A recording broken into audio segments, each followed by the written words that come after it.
Chapter 1. A chestnut brown-skinned man stepped off the bus and into the terminal, watching as a bus station employee unloaded his bags from the storage unit underneath.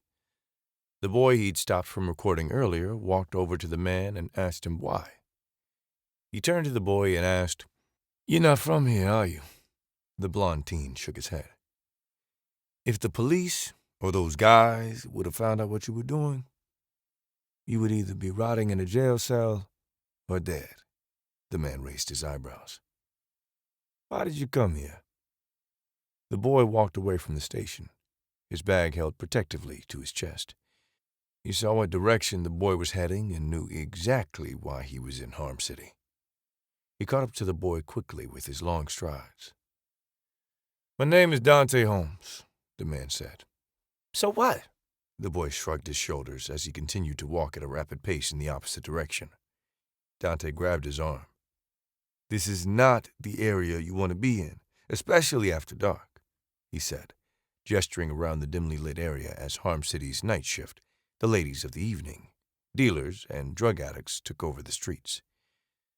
"I know whatever's in that bag is not worth your future." All the color in the boy's face drained out. "They told me I have to." "Who told you?" The youth started to open his mouth, but then quickly closed it. Dante moved closer to him and quickly unzipped the bag and pulled out 2 packages of pills and white powder. The boy snatched the packages, put them back in his bag, brushed past him, then walked off. 3 deafening pops vibrated in the air. Dante spun to see where the shots came from, but couldn't tell. He looked down to see the boy's body on the ground while his life leaked onto the streets, with 3 bullet holes in his back. A nearby prostitute walked over to the boy's body and grabbed the bag and then quickly vanished into the passenger side of her customer's car and sped off. The ever-increasing death count in Harm City just rose by 1 more.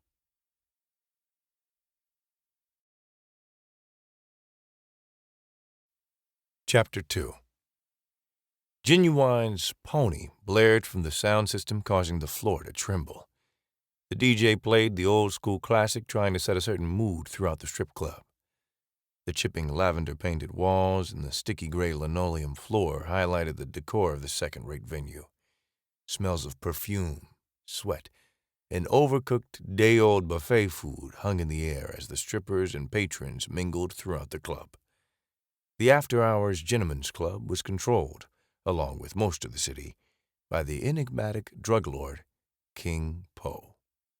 The club was closed to the public because of the private party for Brian Alexander, one of King Po's rising lieutenants in his organization.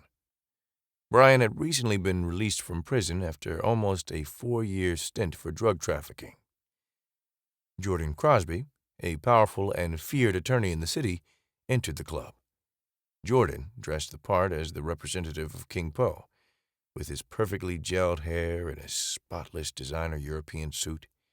He had a dark olive skin tone inherited by his half-Italian mother, and he walked with an air of arrogance.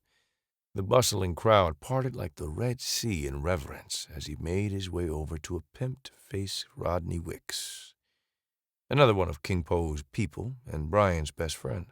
Rodney, who was sporting an overpriced sweatsuit and sneakers, was busy trying to charm one of the many half-dressed dancers. Jordan tapped Rodney on the shoulder. Turning in annoyance, Rodney's demeanor changed when he realized who he was, and sent the dancer away. Jordan leaned close to his subordinate so he could be heard over the pounding music. "How'd it go?" he asked. "Exactly how you wanted it. Public and brutal," Rodney replied.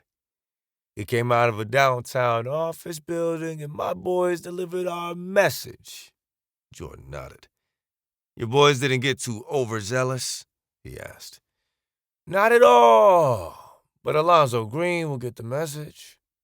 Jordan's expression quickly changed to a disapproving frown at Rodney, mentioning Harm City's newest member of the drug game, an unwanted one as far as King Po was concerned. "How is Brian doing?" he asked sourly. Rodney looked over at the VIP area. Brian was sitting in a corner while his dark-skinned beauty grinded against him on his lap. He grinned. "He's doing great now." Jordan nodded. Make sure he has a good night. He spun to leave. Why are you showing so much interest in Brian? Jordan turned back to Rodney. Brian spent almost 4 years in prison and never once turned on anyone. That kind of loyalty deserves respect, and Brian knows not to ask too many questions, a quality not everyone shares. Jordan walked off. Rodney turned and looked at Brian. The pair had been best friends for 20 years. They met when Rodney and his family moved into Brian's neighborhood.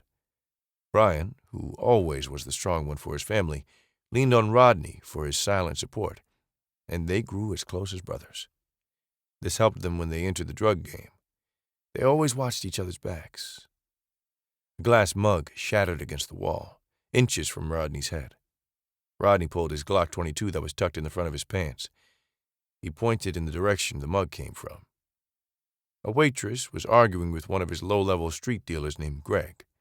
The music stopped, leaving the club in an eerie silence.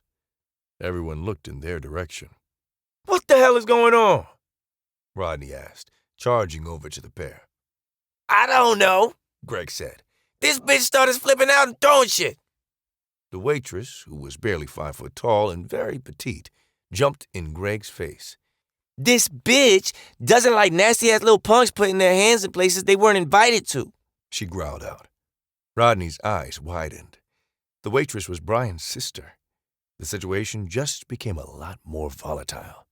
This little bitch works at a strip club, not the Four Seasons, Greg angrily blurted out. That doesn't mean you can put your hands wherever you want to, she yelled as she grabbed a drink from a nearby table and threw it in his face. He snatched her by her hair and raised his fist. Before Rodney could intervene, someone hit Greg from behind. The man staggered and fell, landing on the floor hard. Brian stood over him with his revolver shoved into the side of his face. Her name is Kira, and she is my sister, Brian said through clenched teeth. Don't ever come near her again. Do you understand me? I do. Brian paused, pushing his revolver against his cheek, and pulled back the hammer. Greg's eyes widened in fear. Tears ran down his face. He pulled the weapon away and backed off of the man cowering on the floor. Greg stood, not able to meet anyone's gaze as he took the walk of shame out of the club. Brian glanced at his friend. Why is Kira working here? She came to me and asked for a job, Rodney replied. So I gave her one. You gave my baby sister a job in a strip club? Brian stepped closer. Anger etched across his features. Rodney, who had a smaller frame and stood 5'9", looked up at his 6'2", muscular and imposing friend. You need to step back, B.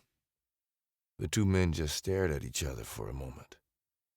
I trusted you with my family. Kira stepped between them.